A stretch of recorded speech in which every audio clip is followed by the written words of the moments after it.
একেই বলে ঘরের ভেতরে ঢুকে রীতিমতো ঝামা ঘষে দেওয়া।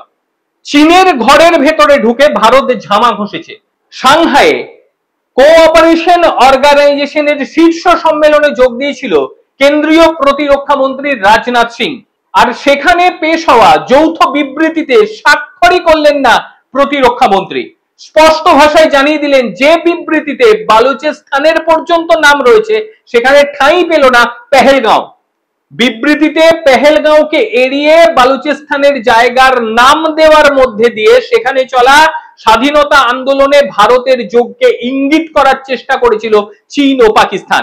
রাজনাথ সিং একেবারে স্পষ্ট ভাষায় বলেছেন, সন্ত্রাসবাদ ও শান্তি কখনোই একসঙ্গে চলতে পারে না। কিছু দেশ সীমান্তে সন্ত্রাসকে ক্রমাগত মদত দিয়ে যাচ্ছে। পেহেলগাঁওয়ে মানুষের ধর্ম যাচাই করে হত্যালীলা চালিয়েছিল একদল জঙ্গি।